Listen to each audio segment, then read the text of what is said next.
All right, how is it going, Diablo fans? So we finally got the announcement for the new season, and it's going to be the season of the construct. And I have to say, well, let me phrase it like this. If I would have high expectations, I would be extremely disappointed. But, I didn't really raise my expectations to anything. My assumption was this season is going to be a random filler season, like every season is going to be. And I kind of got a feeling like it's exactly like this. Like, yes, there's like some interesting content in here, and we're going to go through this in just a second. But in generally, I have to say, the content which they placed feels random, boring, and useless just by the announcement, not even having watched the developer stream.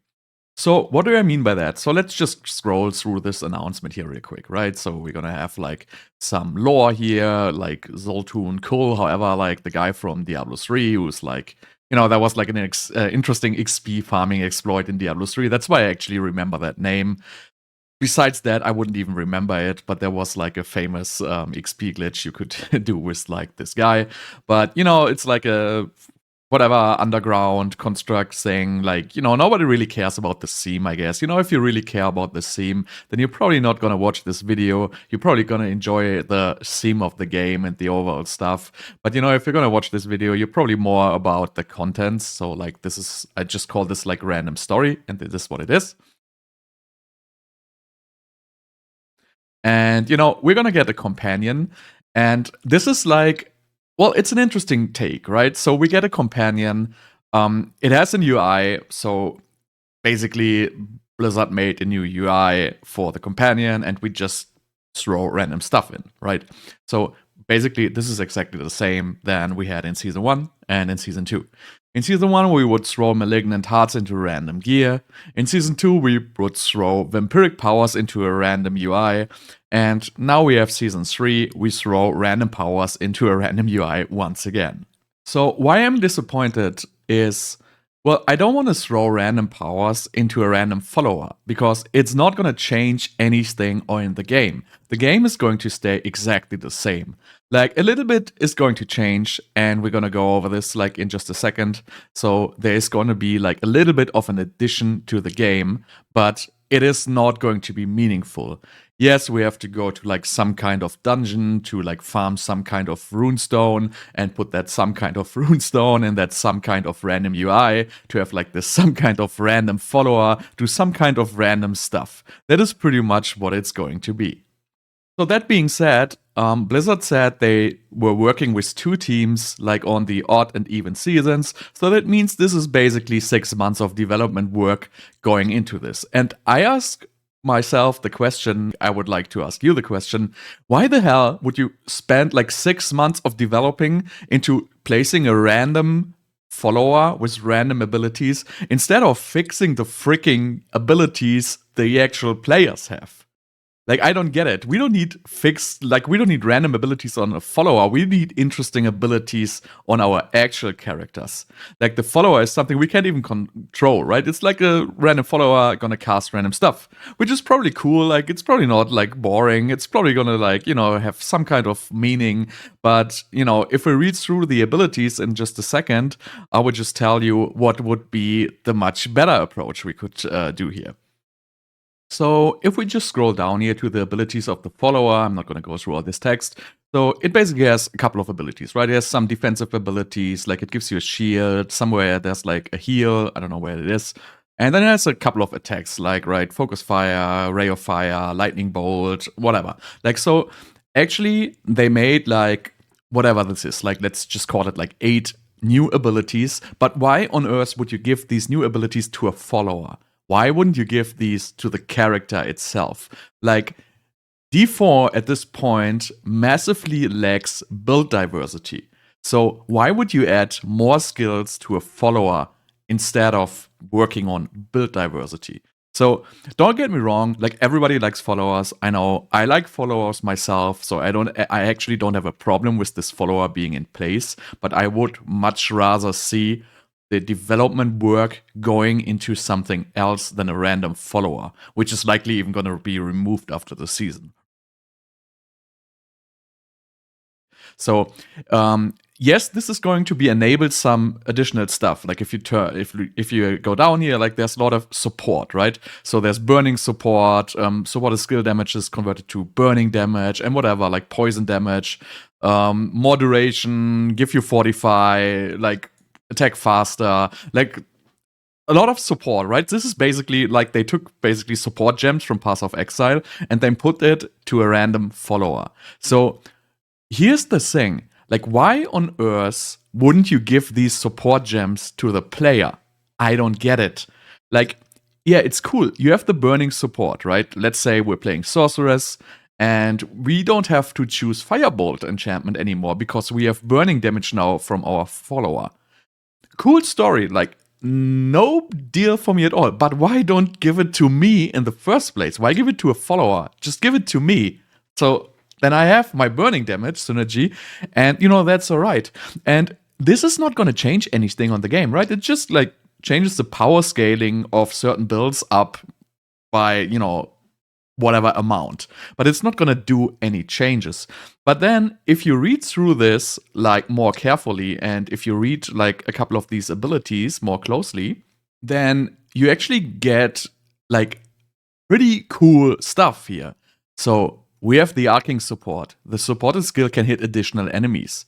Multi-shot support. Supported projectile skills launch additional projectiles. I wonder which game they took this one from. Piercing support. Gripping support, like it pulls enemies towards you. Whatever this is. Seeking support. Projectiles are like now seeking targets. Like they added like super awesome stuff. Just imagine they would give this to the players. I want to have like a frozen orb multi-shot build. That sounds freaking awesome. I want to have a firewall multi-shot build. Hell yeah.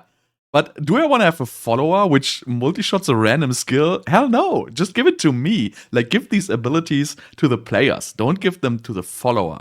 This is awesome. Like, Path of Exile has this support gem system, which basically allows you, hey, you have a skill. Now you give it multi-shot. Now it launches 3 projectiles instead of 1.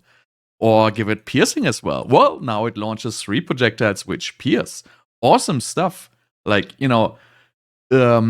this would be like such a nice addition to the game, but we don't get it.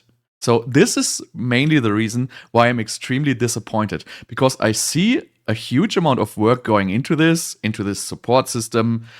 It doesn't matter if it's stolen from Path of Exile or not, right? Like, I see work going into this support system, then I think, whoa, I would really like to have this support system for my Sorceress. I would, like, imagine you had a multi-shot piercing fireball. Like, the fireball, yeah, I know there's items which can make it bounce, but, multi-shot piercing fireball sounds awesome, right? I don't know. Like, if I would get, I would completely freak out if this would be announced that I can add support gems to my skills and they actually gonna change my skills. That would open so much build diversity. There would be so much stuff you could do, but instead we get it on a random follower. So disappointed. Don't even want to talk anymore about it. All right, so let's close the whole support system. I am very disappointed. Yeah, I know there's gonna be like 2 super whatever like support gem things. Well, there's just 3 question marks, right? So I don't care what it is. We will see. But then let's see what else did we get announced. So what did we get announced? We get announced Vault. So Vault is essentially a new random dungeon where you find random stuff to buff your random follower. Cool story. Same story as Season 1. Season 1, they added a new dungeon where you could farm those Malignant Heart. So this is pretty much exactly the same story all over again. Nothing changed. You're probably going to be able to enter these dungeons from level 1, which is going to give you like a stupid fast leveling method, which pretty much is better than everything else. You're going to run these dungeons, and that's going to be it. Then they add something like, you can like collect a random item, which can then essentially juice up those dungeons. Wonder where they took that from. Well, maybe there's a Path of Exile season where you can juice the map so they drop more stuff. Well, maybe it's a cool mechanic. Maybe these dungeons are gonna drop anything interesting, but you know what? Probably not, because there's simply nothing interesting which can drop in D4 because there is nothing. Right? Am I gonna get better item level? Hell no, probably not. Like, am I gonna get more like items to buff my random follower? Probably. But just saying, this is just basically random new dungeon, which is probably not gonna be meaningful. Let's just face it. So what else did they add? Well, it's called the staunch of the spread of the arcane tremors or whatever it is. Well, you know what this is gonna be? This is gonna be orange Helltide. So somewhere on the map, there's just gonna be orange Helltide. Just quote me when they will announce like the developer stream. I think it's tomorrow or something like that. When they will announce orange Helltide, just think about orange Helltide. I don't have to say anything more about this. So this is pretty much the new content they added. Yes, maybe they add some new items and stuff like that, but this is the new playable content. So we basically get a new color Helltide, and we get a random dungeon, and we get a random follower. Sounds like, it's quite some additions, but it's not the additions I would like to have seen here. This is bringing me now to the last point. Well, coming soon, leaderboards arrive with the gauntlet. Well, other content creators already said it. This is like the most disappointing story ever. And I have no idea why Blizzard keeps doing this. So this is just, I just can't say, this is completely ruining the beginning of the season. Because what do you want to do in the beginning of the season? In the beginning of the season, you want to blast through to level 100, and then you want to check the builds. You want to check the new followers thing. You want to see what abilities synergize well. And, it's going to take like a couple of weeks to figure all these things out, right? It's going to take like 1 or 2 or 3 weeks and, maybe eventually like even 4 weeks, but then everything is going to be figured out. So, like, then once everything is going to be figured out, they're gonna give us the gauntlet and the leaderboards. And this is like the most disappointing story like I have ever like heard. It is like just so stupid. Just delay the entire season and give me the leaderboards and the gauntlet together with the season start. I want to start from level 1. I want to blast, and I absolutely want to test the new stuff against the new leaderboards and the new gauntlet. And I want to have a real shot to become number 1 because I actually made the best theory craft and I actually figured out those skills, which somebody else did not do by this time. And that's why I want to be top 1 in the leaderboard. I don't want to be in the freaking leaderboard because I have no life, farm Duriel, 10,000 runs, get the perfect itemization, and then jump into random content, which I can just face roll because everything has already been figured out, everything is already maxed, and that is just the most stupid decision Blizzard ever made for D4, probably other than just releasing it way too early.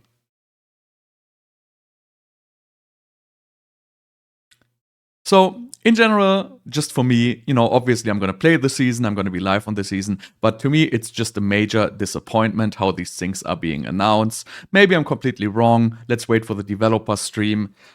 Maybe these abilities of the follower are going to be like totally awesome, and maybe they are going to be a lot of fun, but, most likely what my assumption is that they are going to be relatively boring. They're just going to add like some, little changes to your build. They're going to change the power scaling a little bit, but they are not going to do anything major. And also, there's one thing I'm like really, really expecting to happen, and there's going to be major bugs. There's going to be so many bugs with this. They basically just announced like, 25 completely new abilities together with like the new followers, and they cannot even fix the old abilities. Like sorcerers, like 70% of the abilities are completely bugged. All the passives are bugged. Random passives work with, wrong damage types and the other way around. So everything is completely bugged, but instead of fixing the bugs, they just create more skills, which are probably going to be even more bugged. So just no, Blizzard, no, please stop it. Make something right.